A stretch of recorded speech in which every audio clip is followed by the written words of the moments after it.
That me? I think that was yours.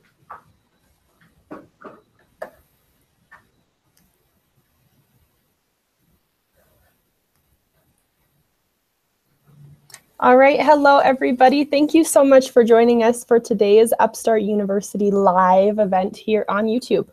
We're really glad you could make it, and hopefully you see a chat here on the side. If you do, please introduce yourself there and let us know where you're tuning in from. I'm Hallie Brake with Upstart University, our online learning platform for learning to start a farm. I'll be here moderating this Q&A today, and I'm so glad to have you joining us. So as a grower, you know how incredibly important it is to have proper lighting for healthy, strong plants. And we've heard from a lot of you that you're interested in finding out what the specific lighting needs are for different types of crops. So today we thought it would be helpful to give you the opportunity to learn from some lighting experts at LumiGrow and have the opportunity for a live Q&A. In case you're not familiar with them, LumiGrow is the industry leader in smart horticultural lighting. They empower growers and scientists with the ability to improve plant growth, boost crop yields, and achieve cost-saving operational efficiencies. They've got some really great technology, and we really appreciate their efforts to empower growers with educational resources like this event. We've also had the pleasure of hosting a webinar on LEDs for indoor growers with LumiGrow once before, so it's really great to have a second opportunity to connect you all with their wealth of lighting information and resources. So now that you have a little background on LumiGrow, we'll take a moment here to get to know our speakers, Dr. Melanie Yelton, Jake Hawley, and Brandon Newkirk. And then after that, we'll jump into a quick overview of lighting needs for different crops. Finally, we'll go into a live Q&A, so make sure that you're chatting with us and submitting your questions here while you're watching, and we'll get to as many as we can. So, Dr. Yelton, would you like to lead us off here? Yes, thanks, Hallie. Yeah, it's great to be back speaking with Upstart again. My background, let's see, I guess the salient points are I got my PhD in plant pathology a few years ago at UC Davis, and then moved on to Stanford University, where I worked with alfalfa and corn and taught there for a number of years, and finally came to LumiGrow, where I got wildly excited about the potential that we have here working with Spectrum, and been director of research ever since then. Great, thanks, Melanie. Jake. Hi, everyone. I'm Jake. I've been working with horticultural crops for some time now. I got my start with LEDs while I was at grad school at UC Davis, working mostly with ornamentals and crops like Phalaenopsis orchids. But now I'm here at LumiGrow, and my focus is on vegetable crops and really helping growers to maximize their profits and efficiencies here at LumiGrow. Thanks. Thanks, Jake. My name is Brandon Newkirk, and I'm the Marketing Communications Manager here at LumiGrow. And I work very closely with our in-house plant research group, Melanie and Jake, that you just met, and media outlets and our partners like Upstart University, to help the industry understand the interactions between light and plants and really what's possible when you're using light as a growth variable. So what is horticultural lighting, and specifically what is smart horticultural lighting? Well, LumiGrow have been pioneers of smart horticultural lighting for the past 10 years. Really what we provide is a uniquely modern lighting solution. Growers use our adjustable LEDs in conjunction with our SmartPower wireless control system and can create lighting schedules to meet precise lighting requirements, manage multiple lighting zones, adjust for light intensity and spectrum, monitor energy usage, and toggle between grow mode and view mode, all from your smartphone, tablet, or computer. Because really a lot of modern lighting is a static solution, but when you're looking at controlled environment agriculture, it's really about that control. And what our lighting offers is that really specific control so growers can elicit beneficial crop characteristics using spectrum, photoperiod, and intensity. And some of what you can do with adjustable lighting is accelerate or slow plant growth, direct plant morphology, elicit bigger yields, improve quality, lengthen shelf life, and create differences in flavor profiles and mitigate plant growth hormones. So there's really a lot of exciting things we can do here. And to get us kicked off with how we'll get you guys up and running with smart horticultural lighting is Melanie Yelton. Thanks, Brandon. Yeah, before we even really think about lighting, what we like to do here at LumiGrow is sit down with their grower and start to understand what their objectives are for their production. Discuss things like, what's your growing environment? Are you growing in a hoop house? Do you have a multi-acre greenhouse? What is your glazing? Do you supplement with CO2? How are you heating? Those are the kind of questions we really have to start out with first. What is your production season? For example, do you grow with a natural season, or are you trying to fill in gaps? For example, provide strawberries at Thanksgiving. What varieties do you have experience with and do you want to grow? We're finding more and more that each variety has its own personality, and there's no such thing as a one-size-fits-all recipe for lettuce. They're each unique, and we have to develop the strategy for each different variety. And who are you marketing to? Are you selling to Costco, to big wholesalers, or are you selling at the farmer's market? And what does your profit margin look like in these different environments? So those are the kind of things that we'd like to start with before we even think about what kind of lighting you might need and what might be beneficial for you. Thanks, Melanie. Yeah, I think that's really important, is to understand your goals when implementing lighting and really try to achieve those goals using light and with the type of strategy that works best for you. So to pass on how you understand using light and how much light you would need is Jake Hawley. So today we're going to be talking about light in terms of a unit we call DLI, or Daily Light Integral, which is measured in moles per day. We could go into detail about what DLI is and how to measure it, but just to give you an idea of just in general what this term is within a greenhouse environment, we generally see DLIs somewhere between 5 moles per day and 25 moles per day. And so that's the general range that we see in our greenhouses. And so that impact on crop growth, anything really under 10 moles per day is going to be insufficient for good crop growth. And anything above 20 moles per day will generally produce good results. So those are just kind of the intro to the units we're going to be talking with today and kind of how they affect overall plant growth. Thanks, Jake. Yeah, I think the important thing to remember there is that we're really measuring how much light your plants are receiving in a day rather than at any specific moment in time. So now that you understand how light is measured, let's begin to look at how you'll begin lighting your specific crop types, starting with vine crops. Melanie, would you like to get us started? Yeah, so starting off with tomatoes. Tomatoes certainly are the crop that's grown most frequently in greenhouses, at least in North America. And just to start out thinking about how lighting can be very beneficial. For example, if you are growing in a greenhouse but not using lighting, you would typically plant in August and then look towards having some. No, I'm sorry. If you have lighting, you would typically plant in August and look towards harvesting around December, providing those winter tomatoes. If you don't have lighting, that requires you to then plant around the end of October, 1st of November, and you'd be harvesting in March. So right away, you see that big shift in, how you plant and when you harvest. So up there on the right-hand side of the slide, you'll see that we recommend 3 different light levels for the 3 different developmental stages associated with tomatoes. On the left is the seedling stage, where you're planting your seeds, you're getting them just a few weeks old, and then you're doing the grafting. Essentially, 100% of the tomatoes grown in greenhouse nowadays are grafted. So for the seedling stage, we'd have a light level of 13 to 16. And then after the grafting, the rootstock to the scion, you would reduce the light level to get that really 100% efficient healing. And then after the plant's healed, that's when you treat it with very, very high levels of light. We all know from our backyard tomatoes that tomatoes can take just about as much light as you can give them. So it's a broad range there from 20 to 50 moles per day of light for a tomato, depending again on what your production requirements are. So tomatoes are very sensitive to spectrum, and we have some good experiments that we've done and also done with our university partners on spectrum. Jake, you want to comment on those? Yeah, sure. So we know spectrum can be really impactful in a number of different ways, and including in different crop production standpoints or where we are in our production cycle. So for example, for the seedling stage, we know that different ratios of red to blue light can have a dramatic impact on the growth and elongation of your tomato plant. So if we reduce the amount of blue light, increase the amount of red light, we generally get more stretching, and inversely, with higher amounts of blue light, we get a more compact plant. So when we're trying to match up rootstocks and scions to have a successful graft, we can use these different ratios to ensure that we're always going to have the same size plant to ensure good grafting.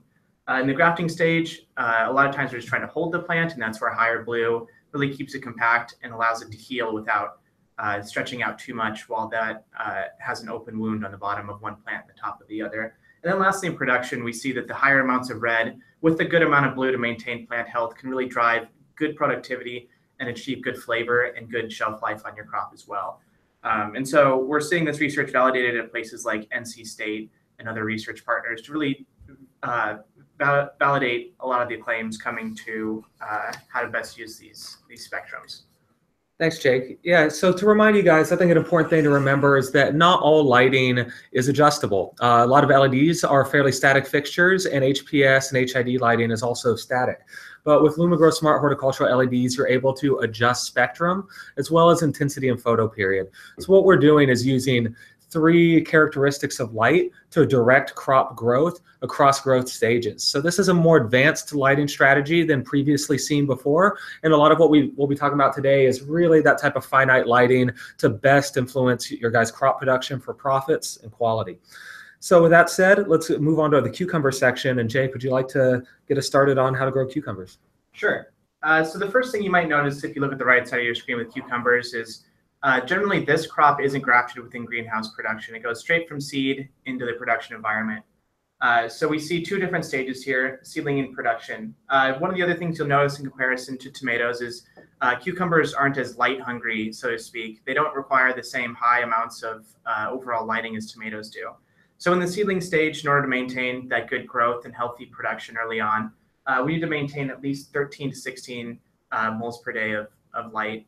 And then for the production, we're looking at somewhere between 20 and 35 moles per day to really have good harvestable yield and maintain good productivity within the greenhouse environment. But cucumbers are actually very susceptible to different changes in spectrum as well. And I'll let Melanie talk about some of these changes that you can elicit with cucumbers. Yeah, thanks, Jake. Yeah, one of the studies that comes to mind is a large trial we have with a grower up in British Columbia, Glenwood Valley Farms. So we have an acre or more under our lights there. And right away, they have some traditional cucumbers growing there under high pressure sodium. But the plants under LEDs, the leaves are more fully expanded. They're darker green. And the production levels are very similar to traditional lighting, if not higher under LEDs. And one of the things that we're just starting to toy with right now is we see, similar to what we see in tomatoes, where there's the ability to sort of toggle between the vegetative growth, where the plant has more leaves, to a reproductive phase of growth, where they have more flowers. And cucumbers are very sensitive to this toggling back and forth using spectrum to direct what sort of growth you want. Do you want it to be vegetative, or do you want it to be flowering and reproductive? So, and then some people even talk about the cucumbers even tasting or feeling different. I know, Jake, you've commented on that before when you bite into these cucumbers. Yeah, it almost seems like they have a better crunch to them under LEDs as opposed to some of the other lighting strategies, that they have a nice snap that you might think of when you think about cucumbers being fresh and crisp. Yeah, hard to measure, but definitely lots of people are mentioning it. Yeah, and I think that's one of those things that we're really talking about here is this increase in quality.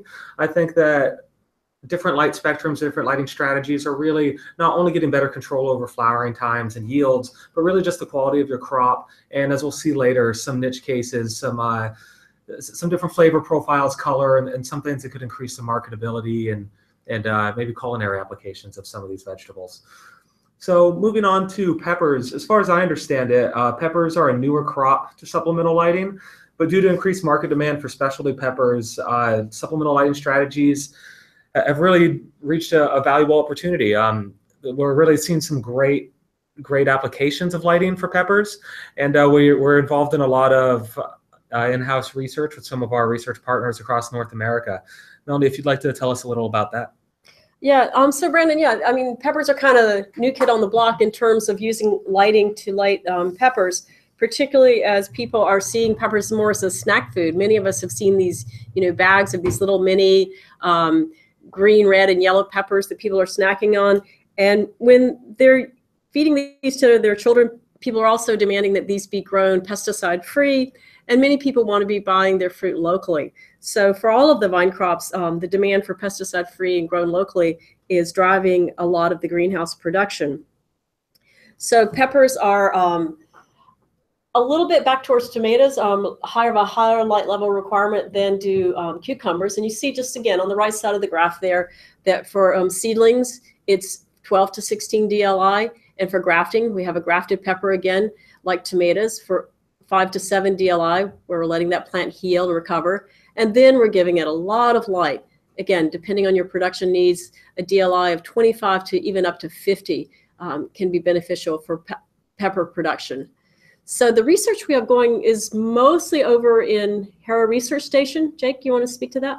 Yeah, sure. So we've been working with the Harrow Research Center up in Ontario, Canada, and really looking at the impact of winter production of peppers under supplemental lighting. And the results are very encouraging for some of the massive benefits we can get with not only supplemental lighting, but LEDs as well.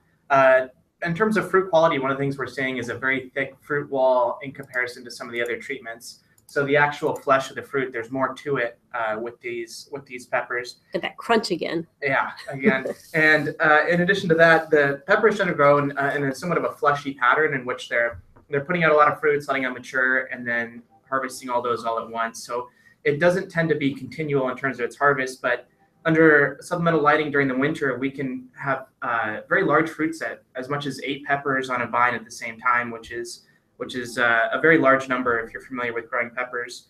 In addition to that, we can also, once like mentioned with the tomatoes, adjust the production schedule, bringing it a little bit sooner rather than waiting for natural light to pick up.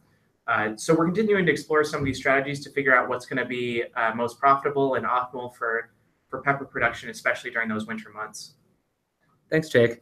So that's a lot of information, and really we're just seeing the tip of the iceberg here. This is really just scratching the surface of what you can do with light when it comes to vine crops, or any crops for that matter. And some of these recommendations you're seeing on the side come from our newest LED Growers Guide for vine crops on the LumiGrow website, www.lumigrow.com.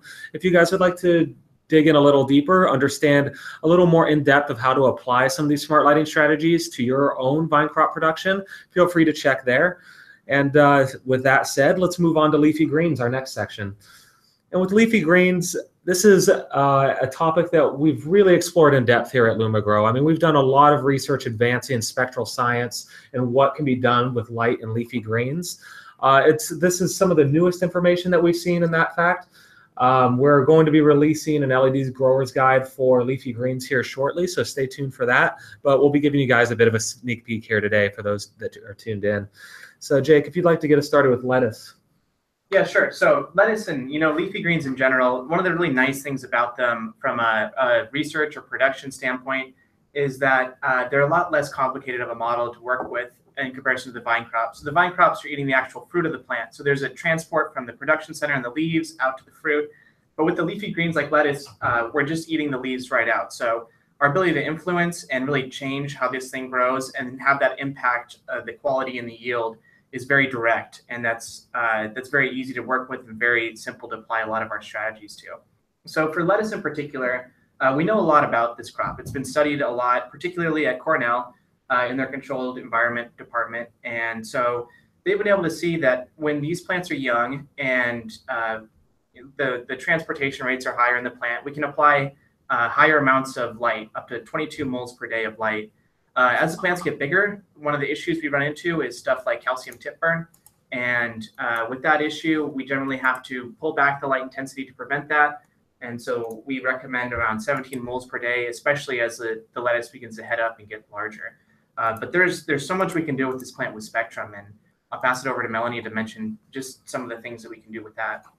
Yeah, you're right, Jake. We can do so much with spectrum here with lettuce. I like to think of lettuce. Lettuce is kind of the white rat or the white mouse of horticultural research right now. And if you go to the literature, you'll see a tremendous number of papers showing how spectrum can be beneficial to lettuce. And just like I mentioned with cucumbers, how you can see the impact of LEDs on the leaves, are really expanded dark green leaves. Well, the good thing about lettuce is you're eating those leaves. And so what a lot of people are doing is using dynamic spectrum to finish their plant. So they're asking their plant, just in the last few days of production, they're shifting to a higher blue environment, and they're asking the plant to develop a more rich color. Oftentimes in a red lettuce, it's a dark red, but even in a green lettuce, it's just a darker green. The leaves will be thicker. Again, they'll have a more texture to them, so there's more there. There's kind of a more crunch to bite into.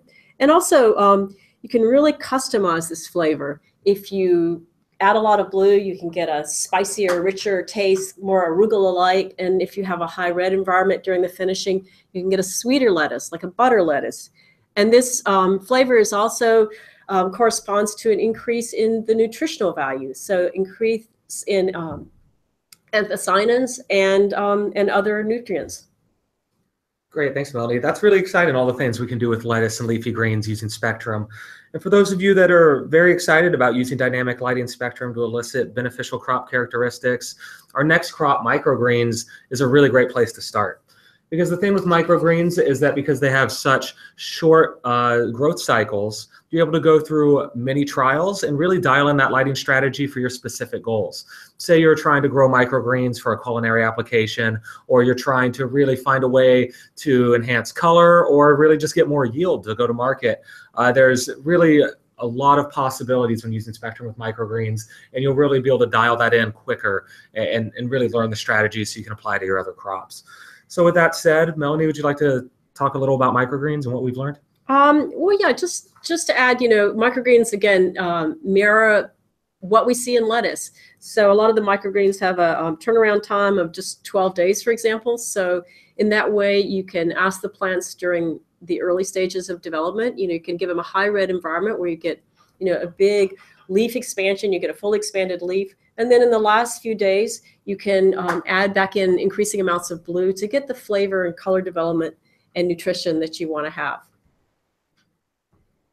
Great, thanks, Melanie. And that is really exciting. If you guys have more questions about getting started with dynamic light spectrum, we're always here as a resource. There will be a Q&A, but always feel free to reach out to us directly, and our researchers are happy to get you started. Jake, did you have anything to add to microgreens, or should we just move on to herbs? They're just an exciting crop in terms of being able to really dramatically change the flavors of the kales and the arugulas in the early setting. And those of you certainly interested in a high value crop that is gives you really quick results, that's certainly one to start experimenting with. But I think let's move on to herbs as well. Great. Thanks, Jake. So talking about herbs, what I'm really talking about here is actually basil. Basil really reflects the majority of greenhouse grown herbs in North America, and it's really an area that LumiGrow has advanced with our spectral science research. We really, on a finite level, understand how you can control basil development, and have really written a lot of what's available out there, teaching growers how to really cultivate that crop in a controlled way and in an intentional way so that you guys can go to market and really increase your profit margins. So speaking a little more about that is Jake. Yeah, so herbs are an exciting leafy green. They're one of the leafy greens with basil, or even the other ones like chives and parsley, that can really take higher levels of supplemental lighting or natural lighting in general. So this is a plant we can push a little bit harder than the lettuces and the microgreens and get a little bit more production out of them. But it's also a crop that we have tremendous ability to impact the overall flavors, pungency, and that will then translate out to value of this crop as well. We generally recommend a DLI of around 15 to 20 moles per day for this production in order to get this crop out in the 7 to 10 weeks that we'd expect. But I'll pass it back over to Melanie to talk about the research we've been doing here. Yeah, a couple of things I just want to mention. Like you mentioned, flavor and nutrition. I think that as we've seen the increase in people demanding organically grown vegetables, I think people are more and more going to start to demand nutritionally and flavorful vegetables in a way that they haven't before, because they're now possible. And so I think that's one thing that we're starting to see already in basil, is that demand for specific aromas and flavors. But the thing that I'm most excited about this is the suggestion, and now starting to be more and more evidence, that LEDs can play a key role in preventing disease and also prolonging shelf life.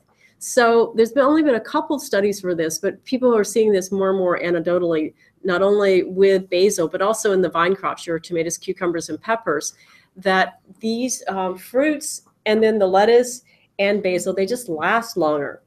And some of the real evidence came from some work that we did with Cornell University, looking at basil downy mildew, where we could use our lights to actually reduce the infection capability of this particular fungal disease. So I feel like what we're seeing is a reduction in the microbial and fungal profile on the leaves, which is extending to less disease and a longer shelf life. So that's one of the almost unexpected side benefits that we're seeing more and more with LED grown plants.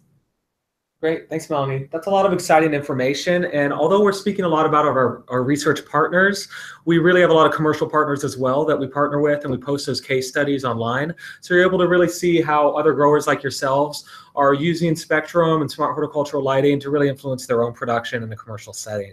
So feel free to go check that out and learn more about how to use smart horticultural lighting. With that, Hallie, I'm sure we could open for Q&A. I bet people have plenty of questions. Yeah, thank you guys. That was a really helpful overview to get us started. So it'll be awesome to have that before the Q&A. We have been receiving questions throughout, so we'll go ahead and kind of start from the top down. But in the meantime, everyone listening, please feel free to keep shooting questions at us. We'll try to get to as many as we can. So one of our first questions, let's see here. So it looks like there's some questions if the lights will integrate with Lassie from Cornell. Not sure if you guys are familiar. It looks like the link didn't come through, but any thoughts on that? Yeah, so Lassie is the lighting and shade system implementation algorithm developed at Cornell. This is a program used to really hit your DLI goals very precisely and save a lot of energy at the same time. And you know, Lassie was originally designed on hour-long time steps to be used with high-pressure sodium lighting. So in its traditional sense, of course, our lights will definitely integrate into that performance platform and certainly do that as well. But in addition, LumiGrow is actually, since we're a dynamically controlled fixture, we can actually do a little bit better and adjust our lights on a minute-by-minute basis. So we're working with our sensor that Brandon will talk about here in a minute to really develop even better control algorithms and include stuff like spectral response and you know, changing levels of ambient light on a very precise level to be incorporated with our fixtures. Right. And Lassie was originally developed, you know, using high pressure sodium lights, which are very sensitive to being turned on and off too frequently, you know, and LEDs don't have that same limitation. So we can really adjust, you know, very rapidly in response to the light levels that the sun's providing. Awesome. Okay, our next question came from Randall in Boston. How many spectral peaks is enough for most applications? He says he knows that you need more than just one red peak and one blue peak, but what other peaks do you need? Okay, yeah, so we didn't really talk about what, you know, PAR. But PAR is the light between 400 and 700 nanometers. So it's generally accepted by the horticultural community that those are the wavelengths that are most important and valuable to successful plant growth. So our lights provide pretty much all the spectrum within that 400 to 700, in that we do have, starting with blue, and then the green or white, and then the red. So yeah, to add on that a little bit, it isn't necessary to have specific peaks, so to speak. So it is to you know, cover the spectrum at least to a certain extent. So we do know that the red and blue are the most influential to maintain plant health, but we're starting to find out a little bit more that having those green spectrums are important. But it doesn't necessarily have to be a peak. I would say you know, a broad spectrum can be equally as useful in certain applications, and the amount that you apply doesn't necessarily have to be that high to get the responses that you need. Right. So there's a lot of, you know, there's photosynthesis as a baseline for growth, and then there's lots of signaling going on for the outcomes you want. And I think what we're seeing here with the red and blue peaks is that with an adjustable spectrum fixture, you're able to really use those peaks to direct plant growth and elicit desired plant characteristics by focusing more in those areas. But we're also including enough light for those important plant signaling processes as well. Mm-hmm. Right. Great. Okay, our next question from JP. Does your SmartPar wireless control system work with other lighting products? Right now, the SmartPar wireless control system is proprietary to LumiGrow and only works with our Pro Series E and Pro Series fixtures. You can access it from any phone, tablet, or computer, and it integrates through a module that plugs into your LumiGrow fixtures, and that module does not integrate with other lighting fixtures. Awesome. And while we're on that subject, you just kind of spoke to this as well, but Charles is wondering if your Pro Series offers variable ratios of spectra. Variable ratios. Yeah, of course. I mean, I think you're asking, you can adjust to any ratio that you want. You could have an all blue environment or all red environment, or 2-to-1, 3-to-1, whatever you want. I mean, that's what I mean. It's very dynamic, and you can just, dial in exactly what you need. And that's really what we were looking at in some of those previous slides. We're looking at how you can adjust your lighting to address each growth phase, and how you can use that advanced lighting controls to really boost that production, depending on where you're at in that growth cycle. So with an adjustable spectrum fixture, of course, you can adjust those ratios to address those more so than a static fixture or by moving lights around. Right, and getting back to that too, where I was saying we like to avoid sort of talking about recipes, because I think initially, maybe 10 years ago, we thought, oh, we'll find the magic lettuce recipe, and that's simply not the case, because as I mentioned before, each variety is different. And what we're seeing is that there is a signal switch that can happen if you get a phenotype where as you increase blue light, you get a more compact plant, a denser plant, but then if you go to all blue, you'll get, in many cases, a plant that looks very much as if it had grown under all red. So there's a lot to be learned, and I encourage each grower to do a trial to really understand how their particular varieties are going to work best. Absolutely. Okay, let's see here. So it looks like somebody has another question kind of more specific to lettuce, if you guys are able. Can you give more details about light spectrum for lettuce and how the spectrum has to be changed from seedling to harvest? Sure. Yeah, so what we see with lettuce is, in general, especially during the early stages, seedling to maybe 3 or 4 weeks into production, the most important thing is building leaf area and building biomass.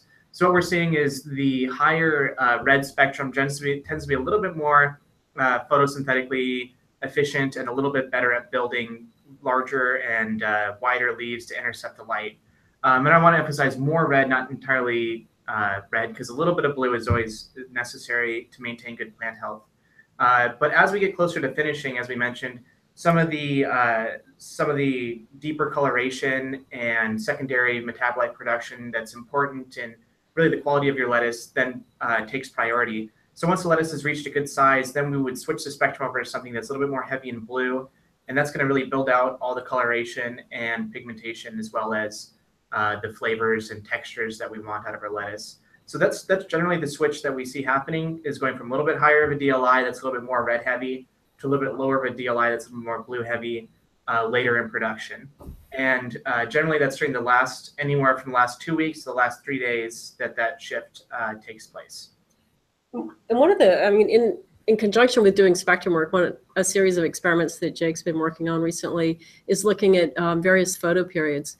So he's done a series of experiments where he's maintained the light level, so maintain a constant DLI, but then looked at different photo periods with lettuce, and found, surprisingly, among several different varieties, that there was a very consistent higher fresh weight, higher dry weight with a 21-hour photo period. Yeah, and in addition to that, even though the productivity was definitely greatest under the 21-hour photo period, we found that wasn't necessarily the darkest treatment in terms of coloration. So certainly getting your plant up to size is important for that. But then we found that somewhere in the 16-hour range, 17-hour range is probably good for pigmentation development. So there's a lot of trade-offs to be made with lettuce, depending on whether you're pushing biomass or pushing quality. And right there, I might make a recommendation to a grower of, let's do a 21-hour photo period for a certain number of weeks, and then let's do a very intense blue period for that finishing. Absolutely, yeah. And just to jump in there, obviously there's a lot of information here. It gets very finite with the type of strategies you can use for your specific production. So we're always happy when we run a light plan to offer some of those recommendations, and our research team will really look at your facility in a real custom manner and provide that for you. So if you guys have additional questions, feel free to reach out after. Okay, so it looks like Rebecca and Cody are both interested in your thoughts on the comparison between LEDs and T5HO lights for lettuce and greens. It also might be worth kind of explaining the difference just between T5s and T5HOs as well. I'm not sure what A T5 fluorescent light. is. There Yeah. HO or Yeah, so I mean, what I'm familiar with, I mean, I think you're talking about, sort of the growth factories, the lettuce factories that we see a lot of times where you've got very tight shelving and under a fluorescent light. And then compared to our lights, they tend to be pretty high in red light and a little bit lacking in blue light. So there's a paper actually we'll reference in our leafy green guide that will be coming out in the next few weeks. That did a study under specifically fluorescence, I think they were T5, and then showed that having the blue light really was beneficial in terms of the production and fresh weight that was recovered.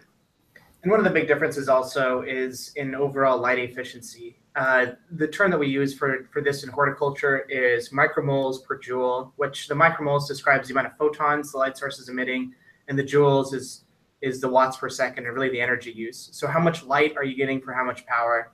And what we generally see in most cases, in mostly all cases, especially now with LEDs, is that efficiency is greater for LEDs. So the amount of money you're paying to get your light is going to be lower under the LED situation. And in most cases, we're seeing very, very comparable, if not sometimes better yield under the LEDs in terms of quality and overall biomass. So, the efficiency of your light source is definitely something to keep in mind, especially if you're paying for electricity. Yeah, and I just want to comment too. I mean, one of the things we haven't touched on at all is the heat production. So when you have those banks of fluorescent lights, you're generating a fair amount of heat, particularly as they stack up higher and higher. And LEDs, run, really cool. You can touch them with your hand anytime. They might feel a little bit warm. So you don't have the heat stress on the plants themselves, but also just in the vertical grow challenges. Yeah, and kind of to touch base on how this holistically affects things. When you look at, especially in vertical farm production, the greatest cost of production is in your energy use, and that is one to run your lights and the other to run your heating, ventilation, and air conditioning. And as Melanie mentioned, the increased heating costs will drive up your heating and ventilation costs as well. So the power usage is kind of twofold in terms of comparing T5s to LEDs, and this all has been verified with university studies coming out of Cornell as well. Mm-hmm. Great. So Philip is wondering if you guys can speak to the business case for smart lighting. So maybe talking a little bit about the investment in smart lighting versus what you get in terms of improved yields and any other benefits. So I guess when does it make sense to invest in smart lighting versus at what scale does it not make sense? Okay, I'll start with this. Yeah, I think we'll all have a little piece.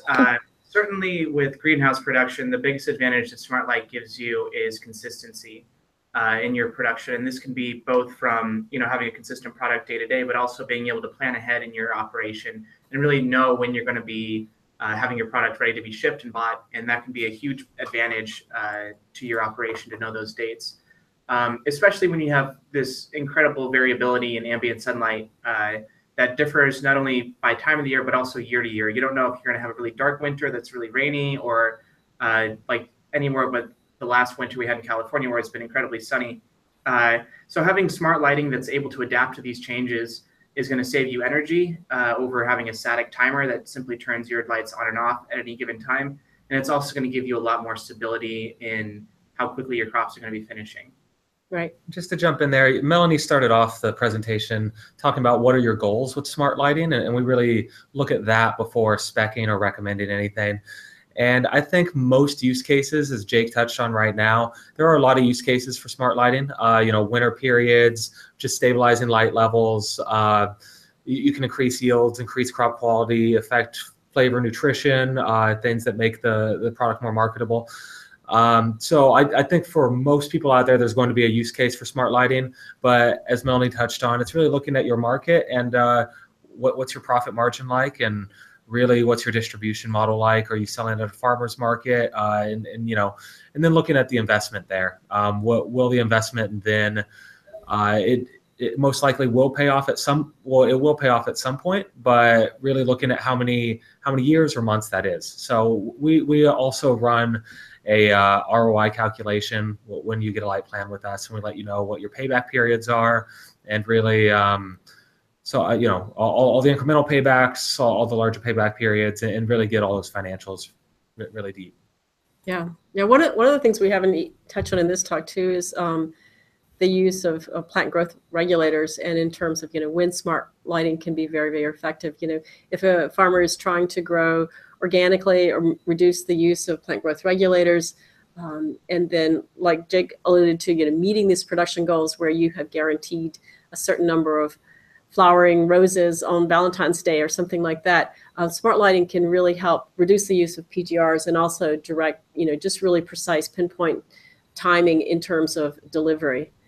So yeah, and as Melanie mentioned as well, on the floriculture market and a lot of other people who are recycling multiple species through your greenhouse, this is a really great tool to be able to change your lighting profile depending on whether you have lilies underneath, or roses, or chrysanthemums, or you know, various other crops that might be in the same greenhouse during different times of the year. yeah, so you can create different zones depending on, you know, chrysanthemums versus pansies versus ferns, and so that's really nice.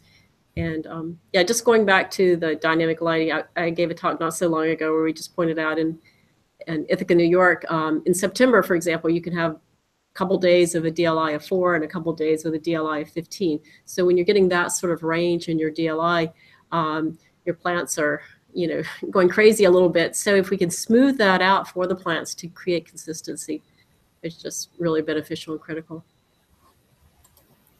Thanks. Okay, it looks like we're starting to slow down on questions here. So if anybody has more, please make sure and shout them out. Otherwise, we'll start to wrap up, but we do have a few more to get through. So is there a relationship between spectrum and distance from the plants? This particular person says their lights are about 15 inches away from the towers of the plant face. Can you speak to kind of how to decide how far away your lights should be from the plants?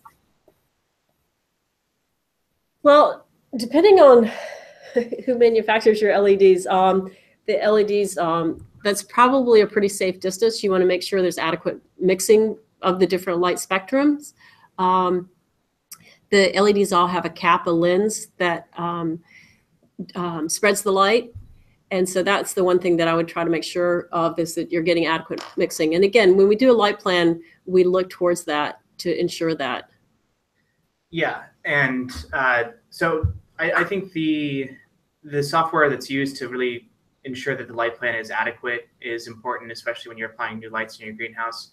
But in terms of how the spectrum changes, the spectrum really shouldn't change depending on your distance. However, the intensity will, if you're on a single fixture basis. So Melanie actually talked a little bit about this last week at a conference, in which if you're in a big greenhouse and you have multiple light fixtures, generally you don't run into some of the same problems that you do if you're on a single fixture basis, especially when it comes to intensity.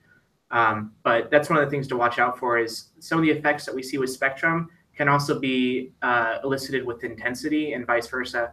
So that's where it's important to understand whether it's the intensity that's driving the results you're seeing, or the spectrum. Mm-hmm. But generally the overall spectral profile, at least in terms of color ratios, won't change depending on distance. So just reiterate there that if you're looking to really optimize that strategy, it's really important to get a light plan. There's software out there that really calculates what the adequate distance is for your LEDs or whatever fixture it is that you are using. So LumiGrow, we run light plans for customers for your specific production, and some other lighting manufacturers do as well. So I'd recommend to just ask your lighting manufacturer. Yep, and those are some great points, especially about the difference between intensity and spectrum. If you're not familiar with kind of those different definitions around lighting, Upstart University does have a guide for modern farmers on artificial lighting that kind of goes into the differences between lighting types, as well as the key terms that you'll hear often, so that you can get a good understanding as you are researching what type of lighting you'll be using. So we'll make sure and share that as well, but it's important to understand the difference between those. So thank you guys for that. Okay, it looks like there's only one other question that we haven't really got to. It's from Charles, and he's wondering if the LumiGrows are, I assume, controlled by PWM control, which looks like pulse width modulation controls? Our fixtures are controlled by actually differences in current. So we don't use pulse width modulation to control our intensity. We're actually changing the overall amount of power that's flowing through the fixtures at any given time. So if you actually look at the hertz breakdown, our hertz never change. It's just the amplitude of those signals. So how much power is being drawn. They're dimming. Yeah, it's just Yeah. So I mean, there's a lot of nice evidence on pulse width modulation. We work closely with Mark Van Ursel at the University of Georgia, and he's done great work on pulse width modulation. I think that the plant outcomes are very similar for the two strategies, and just based on our lights and the engineering of our lights, we're using this one currently. Awesome. Thank you, guys. It looks like that's the end of our questions here, so I think we'll go ahead and wrap up. Thank you guys so much for taking the time to do that. It's really awesome to have you guys there at LumiGrow here to do this and have the opportunity for people to ask some questions live. So since we'll move on here, would you guys like to tell people where they can get some more info if they're interested in LumiGrow? And then I believe you have a special offer today too, right? Yeah, so I'll speak to that. If anybody's interested in getting more information, whether it be a light plan or a deeper look into some of our research or some of our other guides, feel free to go to www.lumigrow.com. You can contact us through a web form there, or feel free to give us a call. And we are offering a special offer today. We're actually just releasing a new product. It'll be released here within the next week or so, and it's our SmartPar light sensor module. And you can pre-order those today. If you've attended this webinar, just feel free to reach out to us through that contact form or give us a call. And what the SmartPar light sensor module is a light sensor module that integrates with our SmartPar wireless control system and measures the ambient sunlight within a greenhouse or grow facility and helps to reach that DLI for your crops day in and day out. So really what you're doing when you have this on your fixtures, you're having the sun manage your LumiGrow LED fixtures. The light sensor module is as easy as plugging into the fixture, logging into your pre-existing SmartPar account, and then walking through the light sensor module wizard to apply LumiGrow recommended DLIs to your specific crop production. So once you plug in that DLI into your system, your fixtures will adjust day in and day out, regardless of climate, shadowing, glass transmittance, or other light limiting factors. And this is really an exciting technology. This is the first of its kind, first in the industry, and it's really going to boost the grower's bottom line, increase that energy efficiency, and really make advanced lighting strategies much easier and automated for the grower. Brandon, we have a time-lapse video too, right? We do. Actually, if you go to our YouTube channel, LumiGrow's, just search LumiGrow on YouTube, you could see how the light sensor module works there. It's actually will be released on our site here shortly, but you guys can get a sneak peek. It's already live. So if you've attended this webinar, feel free to jump in there and give us a call if you have any questions. That's awesome. What a cool tool. Thank you, guys. It's really great to have you here. I hope everyone watching found this helpful today. If we didn't get to your questions for some reason, feel free just to reach out to either me or LumiGrow directly there on their contact form. Just mention the webinar, and we should be able to help pretty quickly for you all. And as a reminder, this will have a recording. Not quite sure how quickly it'll come out, but you will be able to see it if you missed some of the presentation. And then we'll also try to do a little bit of a presentation recap for you all. So just keep an eye out for that, and then reach out with any further questions. Thank you so much for joining us. And before you all go, this presentation was brought to you by Upstart University with our awesome guests here from LumiGrow. Upstart University is our online farm training program for modern entrepreneurs. So if you haven't seen it before, we would love for you to sign up just for our free trial to take a look. It's a great way to see everything we have to offer. We have over 40 courses on everything you can imagine relating to starting your modern farm. So it's completely free. Check everything out for 7 days. And then from there, you can decide what other tools or resources you might be interested in. So thanks again, everybody. Thank you, guys. We really appreciate you attending here for the presentation. And thanks so much to LumiGrow for the time to do this today. Yeah, thank you, Hallie. Thank you, Hallie. Have a wonderful day, everybody. Talk to you later. Okay, you too. Bye-bye.